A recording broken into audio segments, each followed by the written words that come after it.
Well, firstly, thanks for having me. And in reality, it was probably a confluence of several factors that really all amalgamated on that Friday, catalyzing a significant fall in stock prices.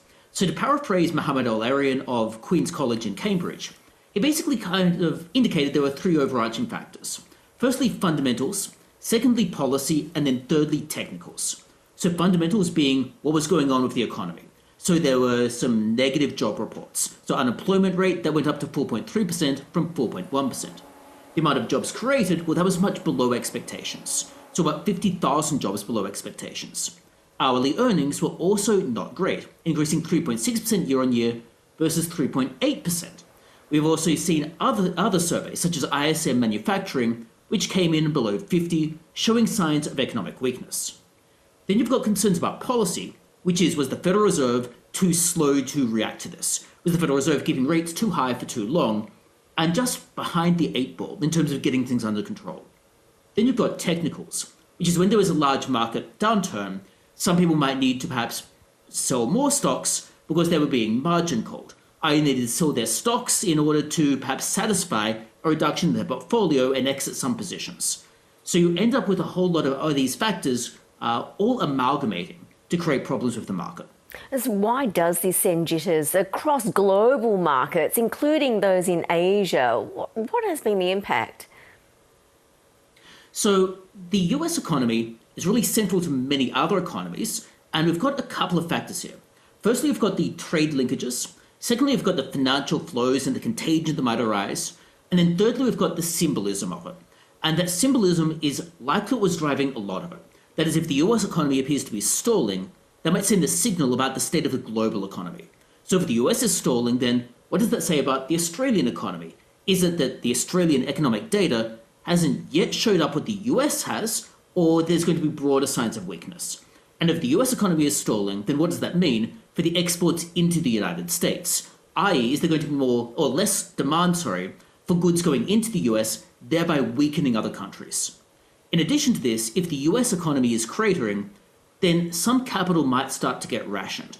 And we saw some of this all the way back with the global financial crisis, where when there was capital rationing, companies simply had difficulties growing going forward.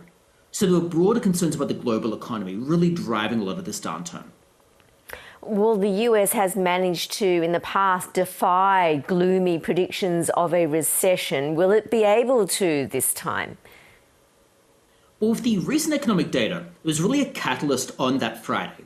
However, after that, there was some slightly better data. So, for example, ISM Services, which is another survey representing effectively strength in the services sector, that actually came out quite reasonably. It came in above 50, which is showing signs of some strength. Contrast with the ISM Manufacturing, which came out on the Friday. In essence, you've got a couple of data points that came out, but they're not totally representative of what the whole economy is doing. In addition, the United States had positive GDP growth.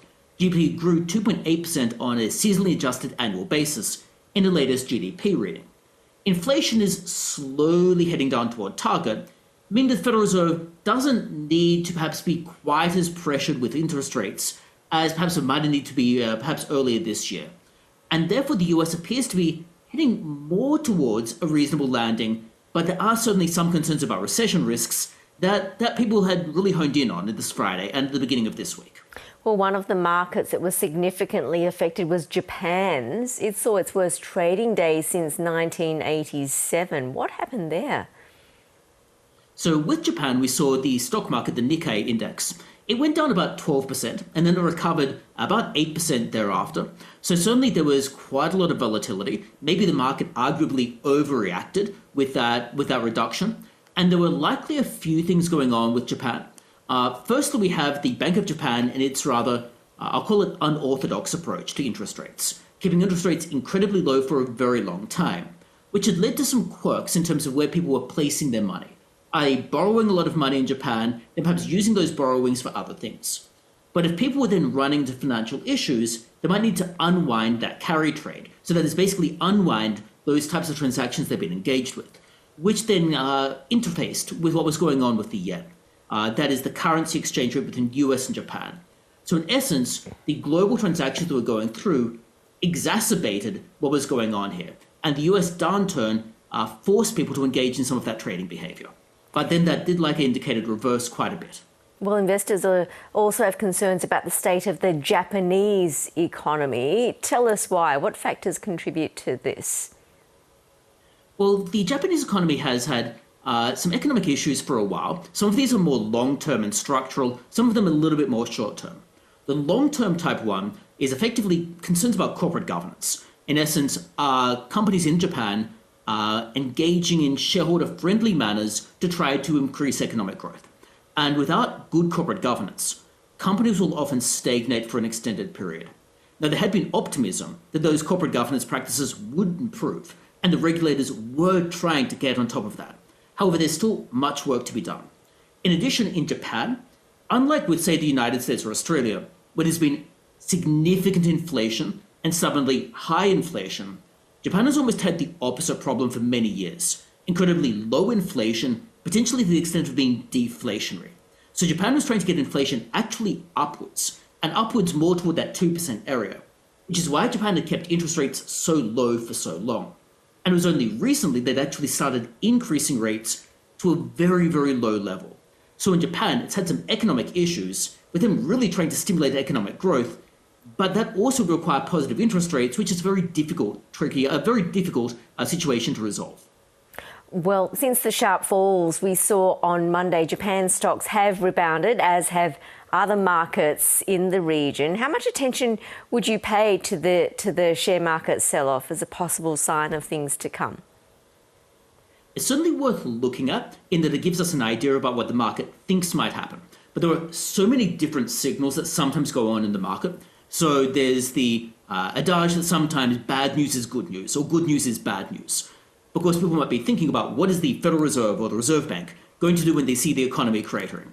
And if the market thinks, oh, well, gee, now the RBA is going to cut rates, the market might actually, ironically, respond positively to some negative news. So one needs to be cautious with interpreting exactly what the market does and why.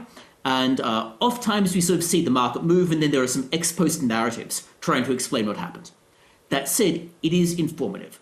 And it's informative when we look at the reason why. So say, for example, we look at the market going down recently. We can see some signs of economic weakness underlying it. We can see some signs of some weak earnings for some companies. So we're talking companies such as weak earnings or weak fundamentals. Companies such as Nvidia or Tesla or Intel all had issues and all are major companies. So we can see that having some cracks in those companies specifically. And looking at the stock market helps us to identify what exactly is going on, or at least it helps us to focus our attention. But ultimately, the stock market movements should be reactive to what is happening with fundamentals, not necessarily determining the fundamentals, unless we end up with a bit of a cascade effect, of course. Mark, thanks so much for explaining that to us. Really appreciate it. Mark Humphery-Jenner, thank you. Thanks a lot. Great being with you.